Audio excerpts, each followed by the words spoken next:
Dear students, today we will discuss about the first chapter, nutrition in plants. In nutrition in plants, there are following points. The first point is mode of nutrition in plants. Mode of nutrition means the method by which plant can gain the food. And in this mode of nutrition, there are two most important mode of nutrition. First is autotrophic mode of nutrition and second is heterotrophic mode of nutrition. Before the discussing mode of nutrition, the first point is the nutrients. Nutrients बच्चों वो substance है जो हम intake करते हैं, जैसे carbohydrate, protein, fat, रोटी, दाल, अंडे, vegetables हम खाते हैं। उसी ढंग से प्लांट्स भी न्यूट्रिएंट्स गेन करते हैं और ये न्यूट्रिएंट्स प्लांट्स के लिए कार्बन डाइऑक्साइड हो सकता है, वाटर हो सकता है। ये वाटर सॉइल से वो लेते हैं, कार्बन डाइऑक्साइड एटमॉस्फेयर से लेते हैं और ये दोनों को कंबाइंड करके in the presence of sunlight ये कार्बोहाइड्रेट में कन्वर्ट कर देते हैं। तो ये कार्बोहाइड्रेट ही न्यूट्रिएंट है और ये कार्बोहाइड्रेट ही कुछ प्रोसेस से प्रोटीन में कन्वर्ट हो जाता है और ये प्रोटीन या फिर ये कार्बोहाइड्रेट फैट में भी कन्वर्ट हो जाता है। और जब प्लांट सॉइल से वाटर के द्वारा कुछ मिनरल्स को भी ये एब्जॉर्ब करता है, मिनरल्स, सॉल्ट्स, विटामिन्स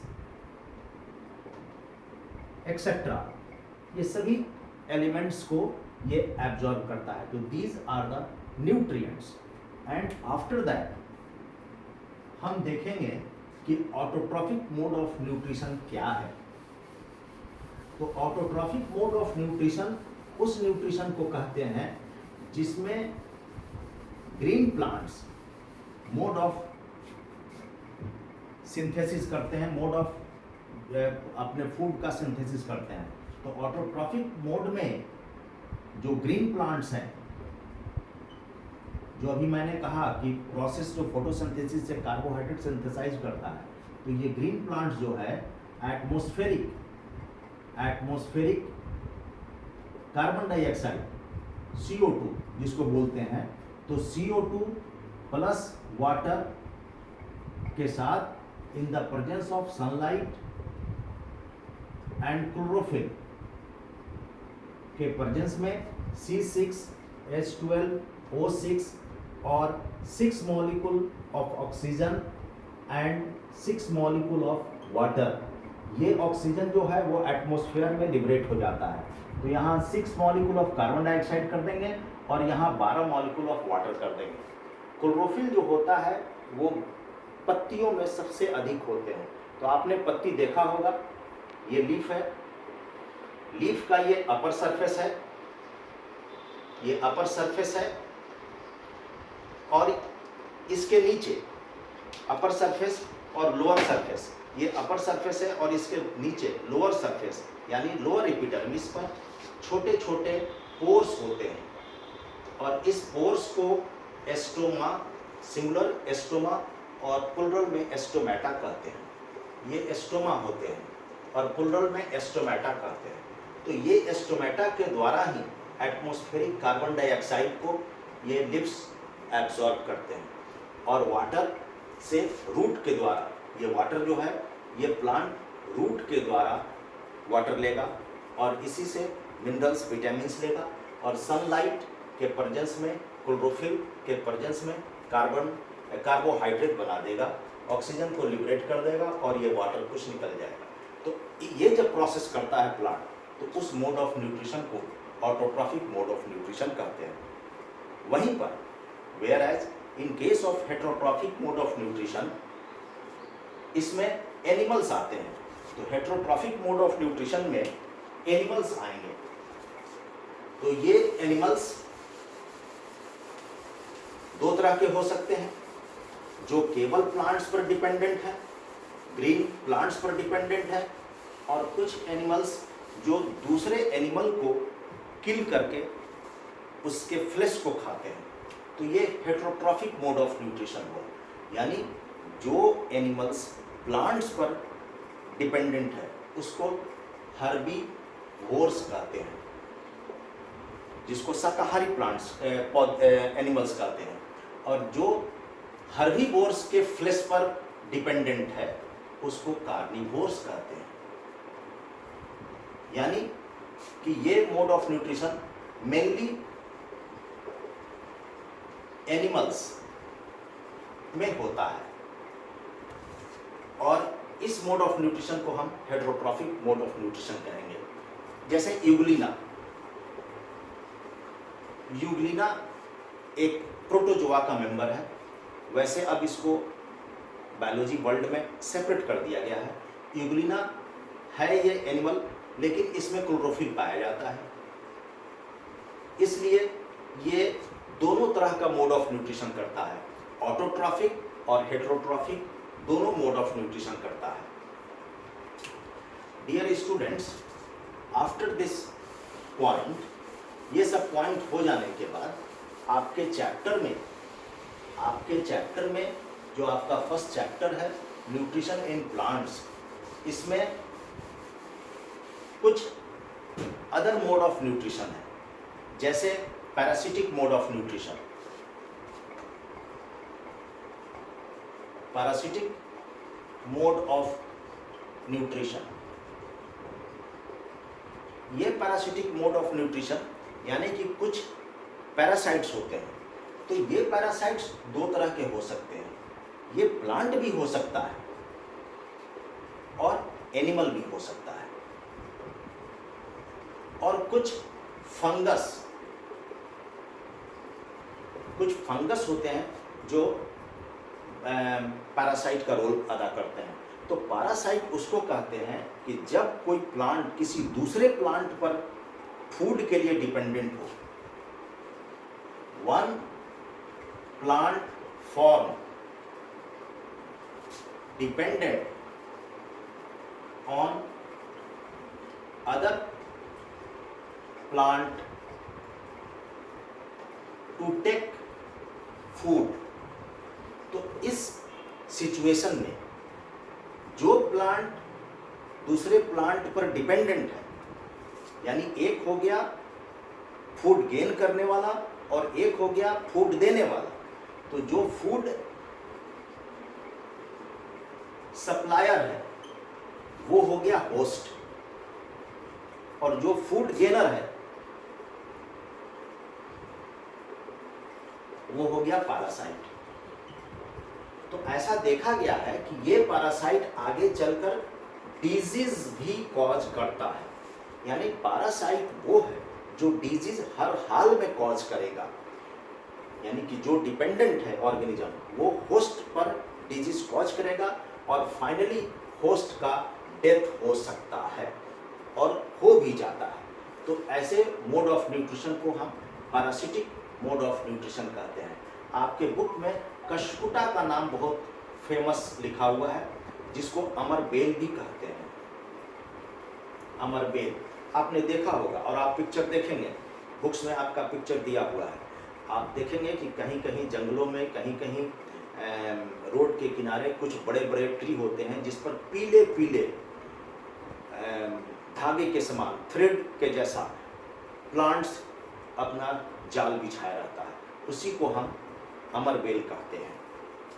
अब बच्चों नेक्स्ट पॉइंट है कि अगर एनिमल्स के रूप में लिया जाए तो इसमें कोई बैक्टीरिया हो सकता है या कोई दूसरा एनिमल हो सकता है। जैसे हमारे डाइजेस्टिव सिस्टम,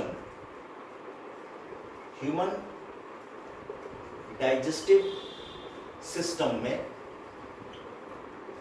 राउंड वॉर्म होता है।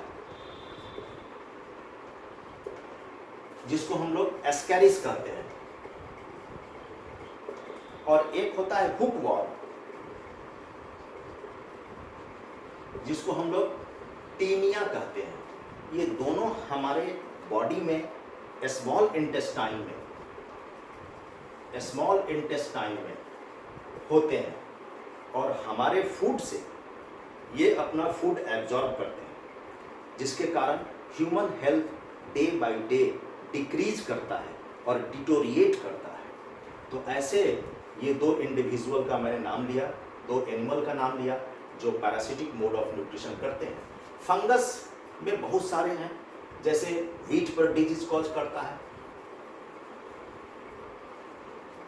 मेज पर डिजीज कॉज करता है। आपने ब्रेड पर देखा होगा ब्रेड मोल्ड, जो राइजोपस है, जिसको हम राइजोपस कहते हैं, ये फंगस होता है। तो ये डिजीज कॉज करता है और ब्रेड को भी रॉटन कर देता है, जो खाने योग्य नहीं होता है।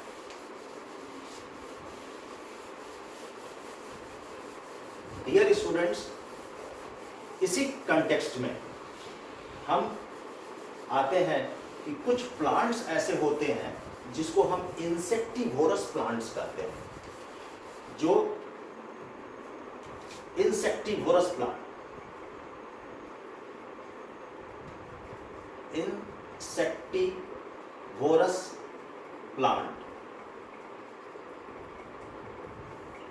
जैसे पीचर प्लांट, हम इसको साइंटिफिक में निपेंथीज कहते हैं, और ये जनरली खासी हिल्स पर होता है।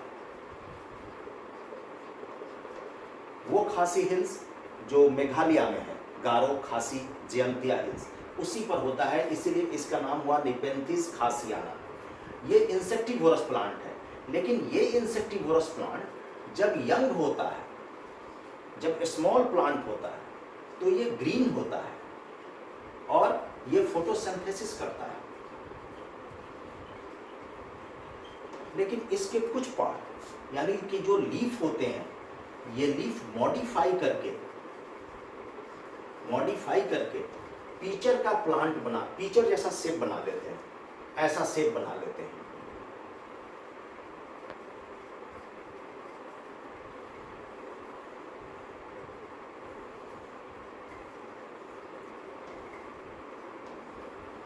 और इसके अंदर स्टिंगिंग हेयर्स होते हैं, ये स्टिंगिंग हेयर्स है।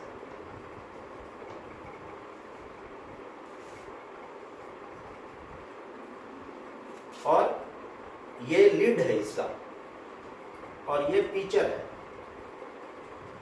इसमें जो इंसेक्ट है, वो इंसेक्ट इसमें फ्लाई करते हुए ये इसमें इंटर करती है इंसेक्ट, और ये स्टिंगिंग हेयर्स जो डंक मारने वाले हेयर्स होते हैं, इसके बीच में इंसेक्ट ट्रैप हो जाता है, और फिर इंसेक्ट के बॉडी के जूस को ये सक कर लेते हैं, चूस लेते हैं। क्योंकि इंसेक्ट का जो बॉडी होता है वो नाइट्रोजिनस कंपाउंड से बना रहता है। नाइट्रोजिनस कंपाउंड से बना रहता है। इसका मतलब है कि ये पीचर प्लांट, ये insectivorous plant nitrogen based food को एब्जॉर्ब करते हैं। डियर स्टूडेंट्स, इसी कंटेक्स्ट के दौरान हम ये देखेंगे कि कुछ ऐसे इंडिविजुअल्स होते हैं, कुछ ऐसे प्लांट्स के फॉर्म्स होते हैं जो सैप्रोफिटिक मोड ऑफ न्यूट्रिशन करते हैं। सैप्रोफिटिक, जैसे फंगस। तो सैप्रोफाइट जो होते हैं वो सैप्रोफिटिक मोड ऑफ न्यूट्रिशन करते हैं। तो ये वो प्लांट हैं या ये वो फंगस के एग्जाम्पल्स हैं जो dead and decaying organic matter पर ग्रो करते हैं एंड इसी डेड एंड डिकेइंग ऑर्गेनिज्म से ये फूड को एब्जॉर्ब करते हैं। कुछ इंडिविजुअल सिम्बायोटिक मोड के होते हैं। सिम्बायोटिक मोड का मतलब हो गया म्यूचुअल रिलेशनशिप, म्यूचुअलिज्म, यानी give and take, give and take.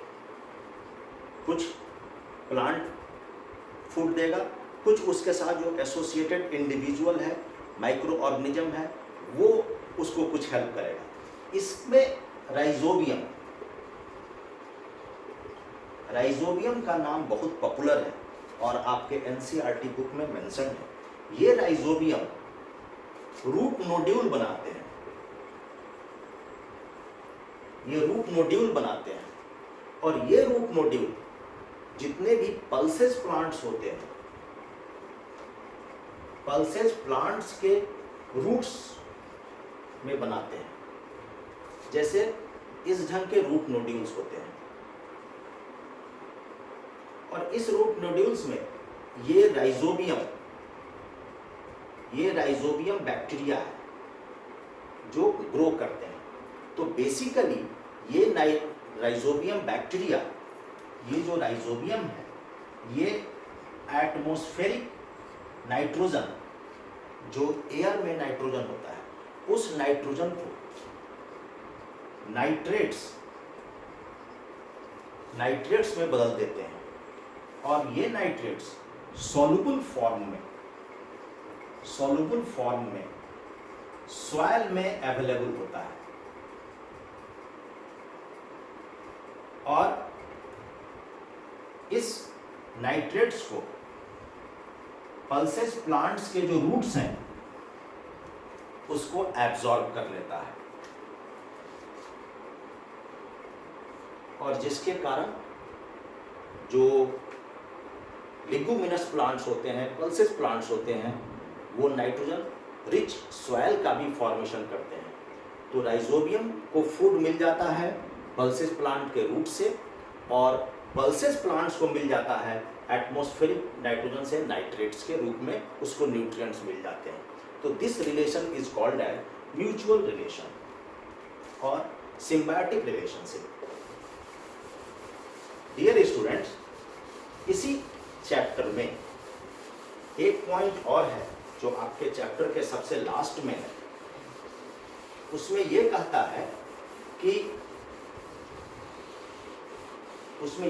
है कि जो भी फूड प्लांट एब्जॉर्ब करता है या सॉइल में होता है या किसी इंडिविजुअल में होता है, जैसे अर्थ पर 2 ही ऑर्गेनिज्म है, प्लांट्स एंड एनिमल्स।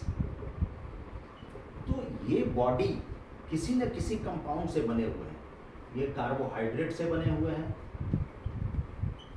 प्रोटीन से बने हुए हैं, फैट से बने हुए हैं। ये दोनों इंडिविजुअल और मिनरल्स हैं, सॉल्ट्स हैं, ये इससे बने हुए हैं। तो जब इनका डेथ होता है, प्लांट का भी डेथ होगा, एनिमल का भी डेथ होगा, जब उसके लाइफ स्पैन कंप्लीट हो जाएंगे। तो डेथ होने के बाद इनके बॉडी पर जो डेड एंड डिकेइंग बॉडी है, इस पर माइक्रोब्स, सैप्रोफाइटिक माइक्रोब्स उसको बोलते हैं बैक्टीरिया एंड फंगस को, बैक्टीरिया एंड फंगस को। ये saprophytic microbes dead and decaying body पर ग्रो करते हैं और उसके बाद इसके ऑर्गेनिक मैटर को इनऑर्गेनिक मैटर में बदल देते हैं, और उसके बाद ये इनऑर्गेनिक मैटर सॉइल में अवेलेबल रहता है। इसी मेथड को हम मिनरलाइजेशन कहते हैं। मिनरलाइजेशन कहते हैं, और इस मेथड को डिकम्पोजिशन कहते हैं। Dear students, replenish of nutrients में राइजोबियम बैक्टीरिया का काफ़ी बड़ा रोल है, और दूसरे जो सैप्रोफाइटिक बैक्टीरिया हैं, हम आगे के क्लास में जब जाएंगे तो सैप्रोफाइटिक माइक्रोब्स के विषय में भी जानेंगे। तो ये आपका न्यूट्रिशन इन प्लांट्स चैप्टर यहाँ फिनिश हुआ।